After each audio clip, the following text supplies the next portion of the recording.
You guys are ready. You guys are ready to get that dance on, huh? Yes. I felt that. Well, happy Friday to you all. It's almost the weekend, and you know that we here at The Real, we like to start off our weekends with something a little extra special. Yep. We all earned a celebration, don't you think, audience? Yes. Don't you think so? We worked made hard it this through the week. That's right, today isn't Friday, it's Friday!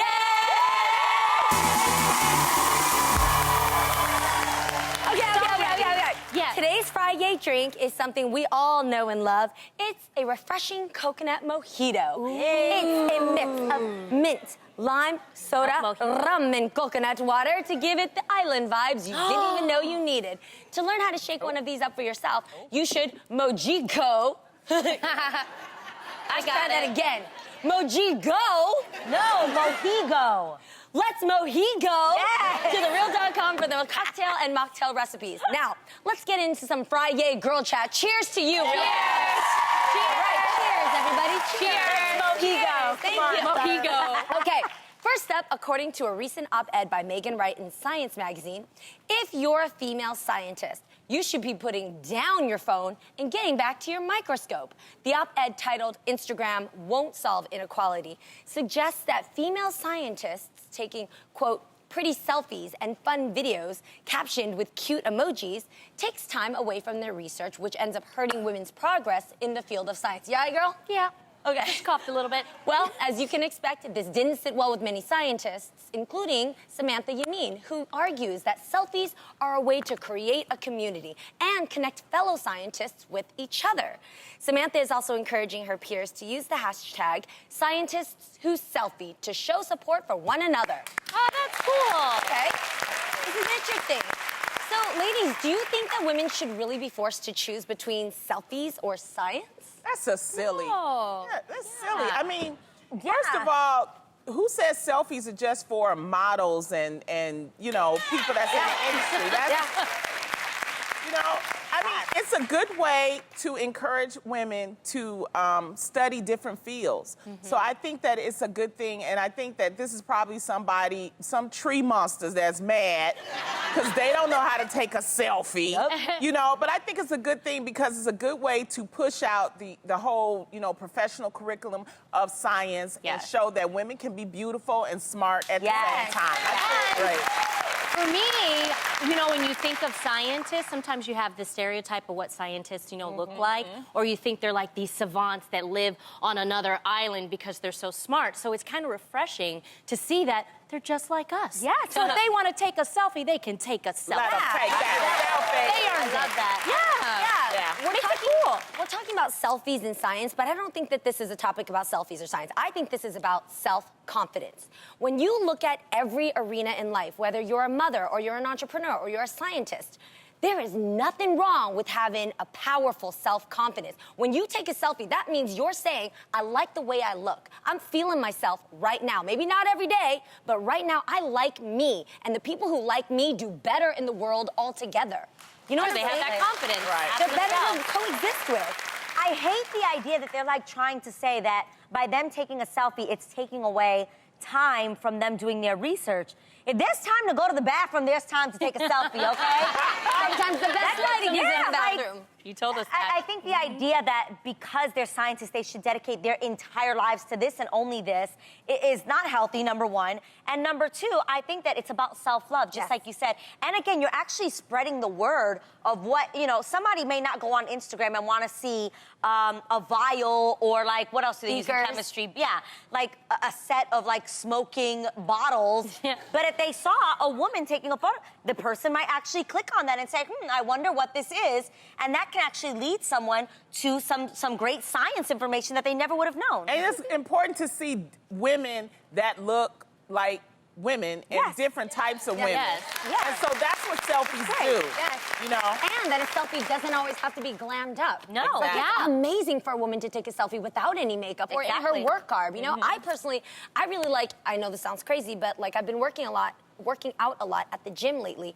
And I don't know why, but even just for me, taking pictures of myself in my transition or taking a selfie even when I'm sweaty and I'm, you know, feeling a little discouraged, it just makes me feel good when I look through it and I see, like I was feeling myself that day. There's no reason why that Monday can't be that Friday for me when I'm feeling down. I love that. You know? It really is. Well, something that's not an exact science is marriage. And recently, a mother of two shocked listeners on an Australian radio show after she admitted that even though she's fallen out of love with her husband of 8 years, she still stays with him because she needs his financial support. Ooh. The woman admitted that she finds her husband so unattractive that she just can't even look at him in the bedroom anymore and uses every excuse under the sun not to have sex with him. Oh, that's straight. Now, while many listeners related to her situations, others told her she needed to get out of that marriage as soon as possible. So, ladies, what advice would you give this woman? For starters, this sounds like prostitution.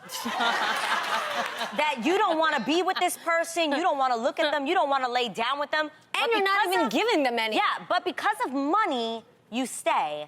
Like, that is literally like that's a transaction. I stay, you give me money, I sleep with you, But you even give me in money. prostitution, there's an exchange. She ain't giving nothing, so he's getting robbed. Exactly.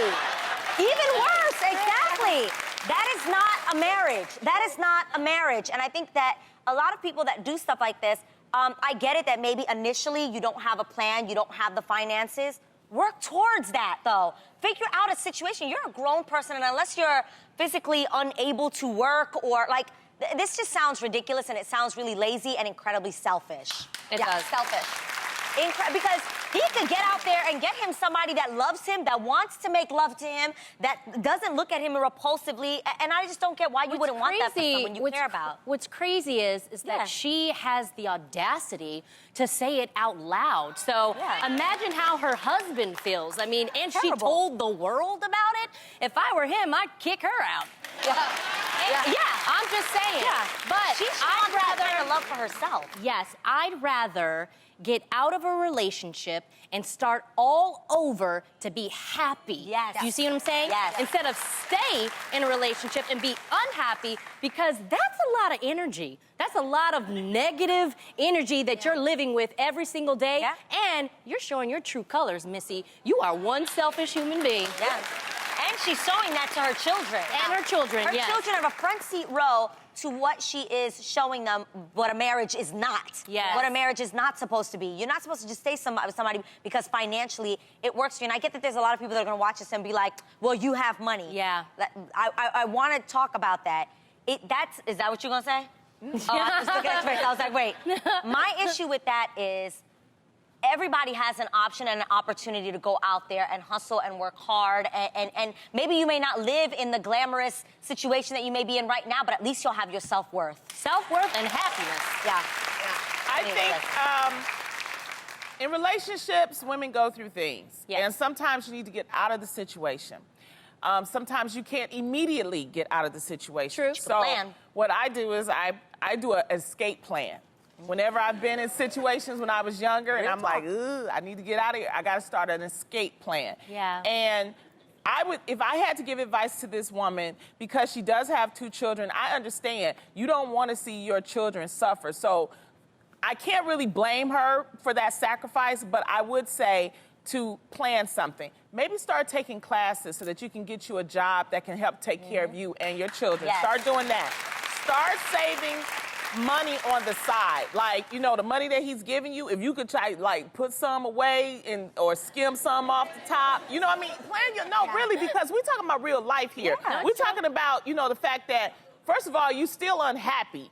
And, you know, you're doing things that you don't want to do. So you deserve happiness, too. I understand we make sacrifices for our children and things like that, but make an escape plan. So do whatever you can to, like, save you a little money, get you some training, try to get you a job, and then get the hell out of that situation. Yeah. Because she deserves just happiness just as much as he deserves happiness. Absolutely. This comes down to a situation about financial security and the confidence within that. When I was talking to Susie Orman one time, you know, who's so great with understanding finances, she says that women are more in a financial insecurity than men are, because men just naturally, usually back then, used to be the breadwinners and they understand money more. And then women, when they get married, they usually don't make it their business to learn money. So this is actually a more common issue than you would think. I know two people, one in my family and one very close to my family, that were in these scenarios where they were like, I can't ever leave him. Like, I'm not making money. I don't even know where to start.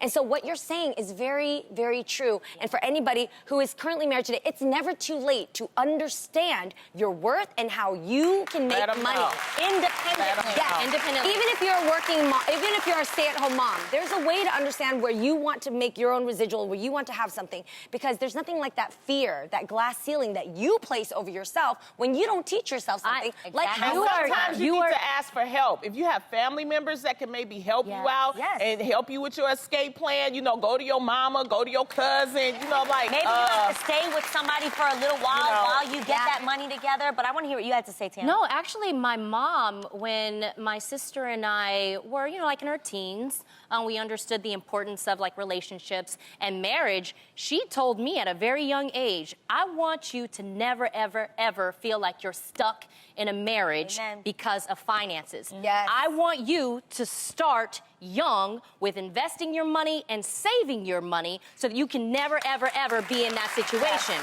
So now I have my own individual money. So this is actually very, very good information. We're speaking to somebody out there. We are. And I think that even if you're in that situation, for the next generation as a mom, for your children to see, start teaching them. Maybe while you're learning, teach them as well. Absolutely. Even if it's later in life and you're just learning your little bits and pieces. Never say, here, too late. come here, and I want to, it's never too late. Absolutely. I just want to say I mean, I know we're kind of lighthearted on things, but we understand that you're sacrificing for those kids, and that's good, but we just want to make sure that you have some type of plan, because you deserve happiness too. Absolutely.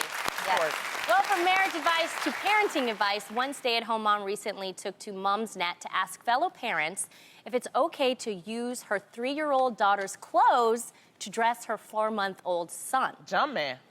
The mom, who identified herself as Embarrassed123, said she didn't expect to have another baby so soon and that their family's finances are really tight. She also made clear that she's not going to put him in dresses, just some flowery tops and pants. So, ladies, do you think she's overthinking this, or is this something that other momsters might judge her for? There's definitely going to be momsters that are going to judge her. But, girl, this is first world problems. If that child is cold and he needs a jacket and it's pink, put the pink jacket on the kid. This is ridiculous. I don't care if it has flowers, if it has rainbow bright on it. This is first world problems. Like, what does it matter? If the kid needs to be clothed, clothe your child, obviously. If you can try to find some solids that maybe don't look so girly, go for that too if you have the option. But ultimately, if it's a real financial issue and you don't have an option to put other clothes on your kid, don't feel bad about what you got to do to get by, girl. Yeah. That is true. Like, take care of your kid. There's two issues here. Are we having a problem fashionably with the sex of, you know, gender-based clothing? Like, I personally think men who wear pink are real men, okay? Men who can carry off some florals are sexy. So let's not, you know, block our boys into thinking like, oh, those are just for girls. Please don't do that, because we're so beyond that now. But then the other part is practicality. I came from a family, my mom and dad worked really hard, but they didn't have enough to clothe all 3 kids. So my clothing absolutely went down to my little brother, and then some, and went down from there. And that's my little brother wearing my jacket. Are you guys at Disneyland? Yes! That looks like Disneyland. But you know what? He was warm. Yes, he was warm, and he was all loved. that matters. And when kids don't see fashion, they feel love. And when you make a kid feel loved, he is the best dressed person in the world. Dressed head to toe in love. Well, and if you are a mom that, you know, might feel embarrassed or might get annoyed if you have a, you know, child and a person comes up to you and always says, oh my gosh, your daughter's so cute, you know, because he's wearing girl clothes.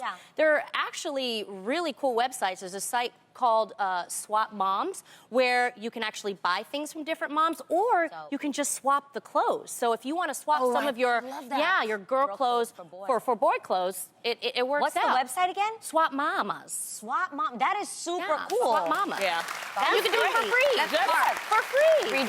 Just be careful of the clothing. Like, I like that she's not doing the flower, because when the baby gets older, they see pictures and stuff like that. It's like, just be careful. And you can also get used clothing at the Goodwill. They're really economical, and they're good clothing. So. Or stick to solids too. Yeah. Or do a baby shower. I would do a baby shower. You know what I mean? Ask your friends. Like a baby shower when the kid's 4 years old? Yeah. Bonnie? Yeah.